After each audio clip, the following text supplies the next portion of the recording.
You want an Hermes bag for the clout, because you want to show that you're one of those people that was offered a bag, right? So the very reason you're suing is the very reason why you want the bag, or the very reason you want the bag is actually the same reason as to why you're suing. You want the clout, and you're just mad because you haven't gotten the clout yet. Like, you haven't paid enough. Even when there's no hope, you can still go. I never answer to no, man, I still go. Go, go, go, go, go, go, go, go, go. Child, let's talk about it. Let's talk about it. Let's talk about it. Alessandro Michele is going to Valentino. Lord. Y'all, I couldn't put on this wig quick enough. I don't even have all the stuff pulled up. Oh Lord, Riley has a bunch of stuff on here. Honey, we gotta get the tea on this. My phone literally for the past hour has been going off. Everybody's like, oh my God, Dion. I'm like, what? I don't even know if it's true. I'm just pulling up. Alessandro Michele is the new creative director of Valentino.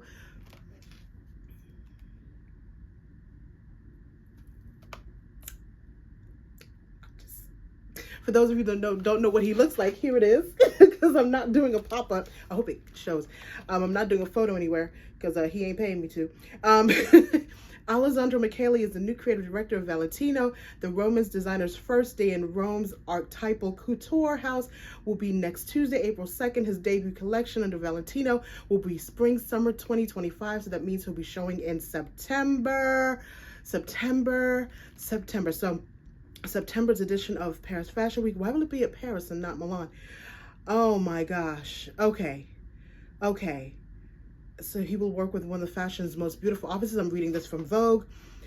Oh my gosh. In Valentino's studio in the Palazzo Mignanelli, a few moments from the Spanish Steps. You guys know that when I went to Rome, I went to Dior. I went to Dior, went to Fendi, but the Valentino store, I'm going to insert some pictures if I still have them. I'm not sure.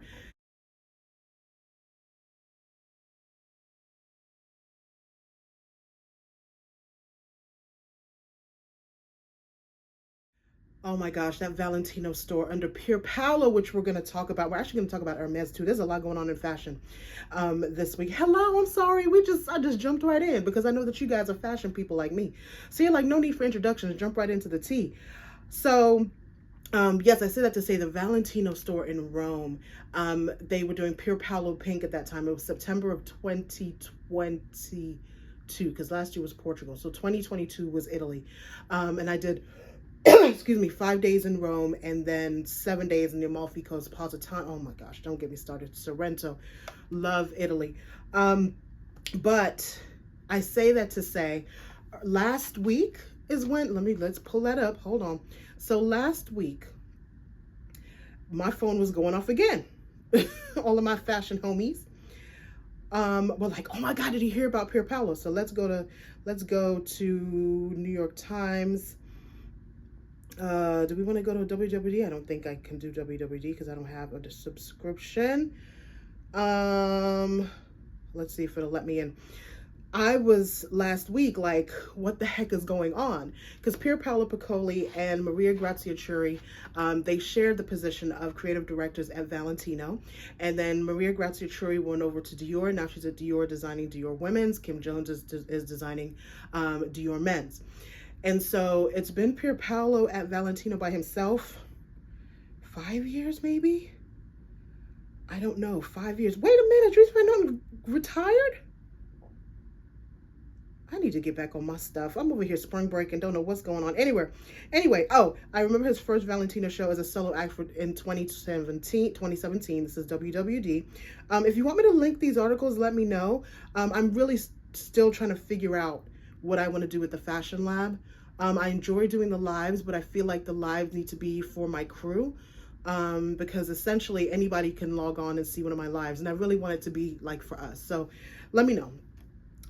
But I'll leave a link to this. So he started 2017 by himself, fall 2017. So that's 8 years. So he's been 8 years at the helm by himself. And so when he left, it was like deja vu. I really had the feeling like when Alessandro left, because Valentino is popping right now. Like everything he's doing, every line that Pier Paolo has created, every season, I shouldn't say line, every season has been strong in my eyes. Again, I'm a former, hello, have we met?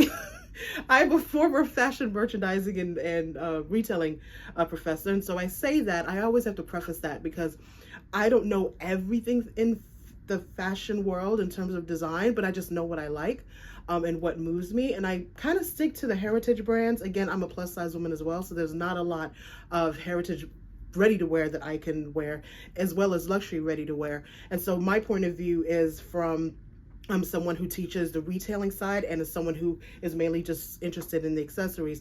But ready to wear wise, I feel like Valentino ready to wear is just stunning. Like it's just beautiful to look at and to feel and to touch being in the stores. You guys have followed me into the stores. And then Pier Paolo also just loves Black women and has just, I remember the show about 3 or 4 years ago when Naomi came out with the all black and it was sheer topless, not topless, but sheer. And he just had this whole season, this whole runway show filled with beautiful Black women. Like he's just, he just makes us feel beautiful in terms of luxury houses. And so I love Pier Paolo, just like I love like the two brands that you'll see the most of in my, except for my Givenchy and to go into bags. But as far as like shoes and accessories, it's going to be Gucci. And I have some more Gucci in boxes. And it's going to be Valentino for the fact that I just love Pier Paolo, Piccoli, and I have Maria, I have a Dior pair, I say this to say, I have this Dior pair that I still have yet to wear, guys, of when Maria Grazia Chiuri took Dior to Africa. But I say that to say, when they said that he was leaving, I was just like, oh my gosh, like really? I just had the same feeling as when Alessandro Michele left, because I remember being in that Rome store and feeling like he designed it for me. And I don't know if any of you, I know New York had a pink pop-up. I feel like all of Valentino stores during that time, they were just all draped in pink carpet, pink everything. And I felt so like, sometimes you go into these stores and you're like, yeah, you're not designing for me. Dior, I still feel that way. I love Dior as a brand, but when I go into the stores, I'm like, When I go into Vuitton, I'm like, depending on the collaboration, I'm like, When I go into Fendi, when I go into Valentino, when I go into the Italian houses, and I realize I go into Italy and seeing how they dress, I felt at home. Anyway, so that's the big news. I just wanted to say how excited I was for that. Now, here's my predictions. And you guys let me know in the comment section what you think, okay, for my fashion guys and gals. And I feel like my phone is still going on. Okay, so let's discuss. So we have Alessandro Michele at Valentino. Pier Paolo is now free. So where do we think that he is going to land? If anywhere, he may retire. I don't think he's going to retire. Excuse me. I have my predictions. I think he's going to go to either Givenchy, because Matthew Williamson, I think that's the former creative director, he loves Givenchy. I think in terms of design, it's going to be Givenchy. Again, Kim Jones, innovative. I think that he rocks at Dior Men's. Again, I preface this to say I do not wear the ready to wear, okay? But I feel like he needs to let Fendi Women's go. I think it's a lot to come after Karl Lagerfeld, because we know that Karl Lagerfeld designed for both Chanel and Fendi Women's. I want to see Pier Paolo at Fendi. I feel like Pier Paolo at Fendi. Then you have Alessandro at Valentino. Y'all know I'm not feeling the Gucci creative director. He's just not for me. But if they get those three houses together under wraps, those French houses are going to be, and again, most of them are owned by LVMH anyway, right? But I think Valentino's partly owned by LVMH. But I feel like Alessandro at Valentino and then Pier Paolo at Fendi, that just means my workouts are going to have to get stronger, and I'm going to have to do a bunch of live sales. My fashion lab is going to have to blow up, because at that point, At that point, I'm getting into the ready to wear come hell or high water. Like, anyway, let me know in the comment section where you think that that Pier Paolo Piccoli would end up. Moschino's actually open as well. Moschino's still open. Dries Van Noten, they're saying is retired. He did it. Pier Paolo would be leaving Valentino just days after Dries Van Noten revealed his retirement. So, yeah, I don't know, but I feel like, oh my gosh, I feel like Pier Paolo or Givenchy would be amazing, but I really want him at Fendi. He's just so good at Italian fashion. Anyway, that's all I got to say about that. Now, let's talk about something. Hermes. Do I need to pull it up? I really don't feel like it because I feel like this whole lawsuit is foolishness. So you guys have seen you guys have seen Hermes. There are two individuals that are suing Hermes. Let me type in lawsuit. I apologize. I was not prepared to do this video today, but I'm like, we got to do it. We got to do it. We got to do it. Hermes lawsuit. I'm on NBC News right now. Hermes lawsuit claims luxury retailer reserves its famed Birkin bag only for its biggest spenders. Blah, blah, blah. So basically, it alleges, the class action suit in San Francisco alleges that Hermes is violating antitrust law by making customers buy other goods in the store before being granted the privilege of buying a Birkin bag from Hermes. They're handcrafted by leather, la la la la la. However, the lawsuit claims that the average customer can't just walk into a Hermes store, find a Birkin on display and buy it. Rather, customers that are deemed worthy will be shown a Birkin in a private room. Hermes sales tasks are tasked with choosing customers that are qualified to buy Birkins. These sales associates, this is quote unquote, these sales associates are directed by defendants to only offer Birkin bags to consumers who have established a sufficient purchase history or purchase profile with defendants or defendants' ancillary products such as shoes, scarves, belts, jewelry, and home goods, the lawsuit states. Blah, blah, blah, blah, blah. All right. You want this is my opinion, okay? This is my opinion. This is, I don't even want to say this is Professor Dean. This is just Dion Dean. Why do you want a Birkin? Why does anybody want a Birkin? Please don't come to me with the crap of it's a well-made bag, it's a this and that, the stuff that we always say about buying luxury. I am going to put myself on the chopping block, okay? When I buy this bag, this is a Versace bag with plastic, okay? This logo is why I buy this bag, okay? The GG is why I buy the bag. The FF is why I buy the bag. The Givenchy is why I buy the bag. The little row is why I buy the bag. The shape of the bag that when we see the bag, we know it's a Birkin. The fact that when we see the bag, we know it's a Givenchy. That's why we buy luxury. We buy it for the clout. Anybody that says something else, and again, I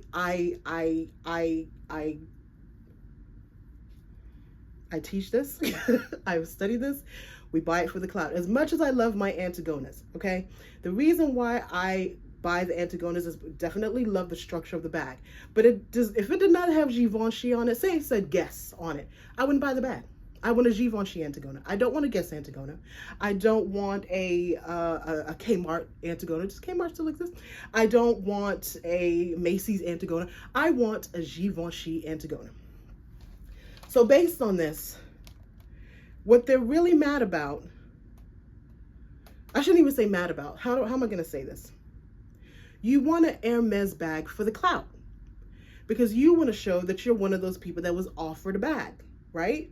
So the very reason you're suing is the very reason why you want the bag, or the very reason you want the bag is actually the same reason as to why you're suing. You want the clout, and you're just mad because you haven't gotten the clout yet. Like, you haven't paid enough. Everybody knows it's not right. It's definitely not right. I don't think it's right that you should pay up to, to get the bag. You have to buy this, you have to buy that. And once you meet the quota, because I think what's really going on is that they want to make sure that you're just not anybody just buying a bag. Exclusivity, clout. You want to be that person. You want when somebody to see you with the Hermes bag, you say, ooh, how much did she spend on that? Ooh, how much did she spend to get the bag? You want the clout. So to me, again, I'm not agreeing or disagreeing. It's just the very thing that you're doing is why you wanted the bag. You want the clout of the bag. That's why you spent. You're just, you know what it's the equivalent to? Of being with a dude and you spend, I'm going on, I may have a flashback. You're with a man and you put all this time and effort into this man because this man said he's going to marry you, okay? And you with this man, you know, a year later, you didn't put all your time, you just said no to all these other dudes, you know, y'all have gone on vacation, you've put in time and effort, you fall in love with this man, you invested in this man. And then he's just like, nah, I don't want to marry you, or I don't want to marry you yet. And you're like, excuse me? I have wasted 3 years of my life. That's what they sound like. They sound like an angry girlfriend right now. They sound like an angry girlfriend because you knew exactly what you were doing. And I get it. I don't think that you should have to, but you know the game that Hermes plays. That's why a lot of people, the reason why a lot of people don't get or don't want a Birkin bag or don't get, I shouldn't say Birkin, a Birkin or Kelly. The reason why they don't do it is because you'll hear them say, I don't want to play the game. You wanted to play the game. So play the game and shut up.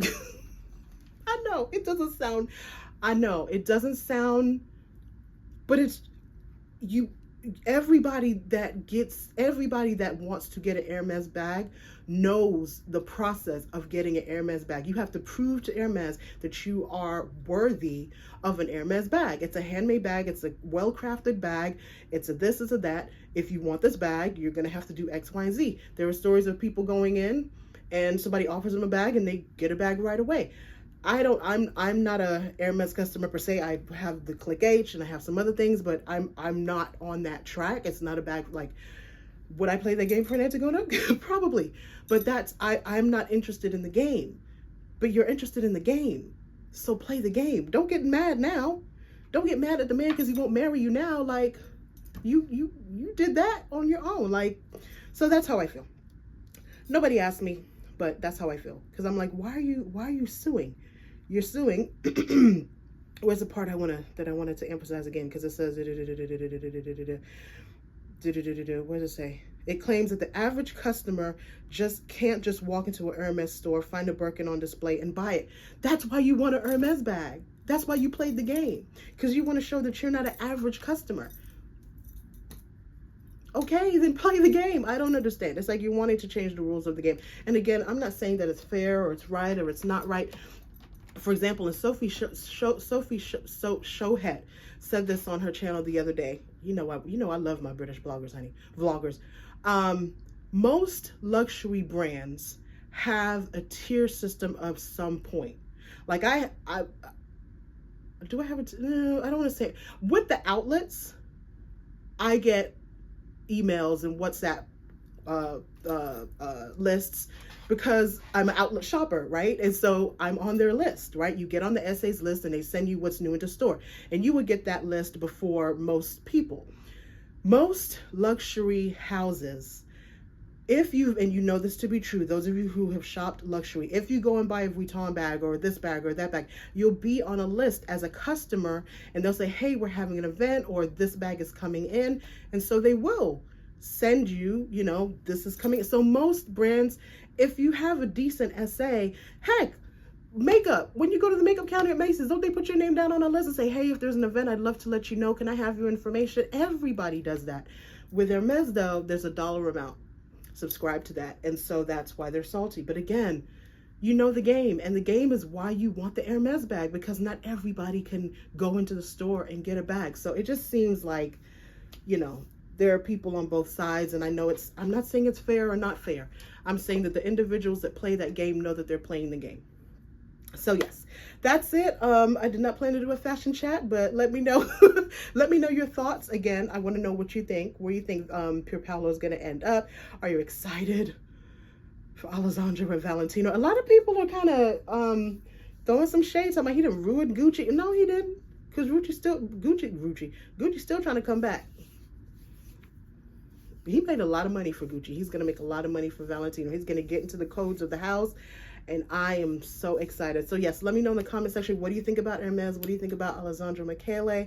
What do you think about Pier Paolo Piccoli? And where do you think he's going to end up next?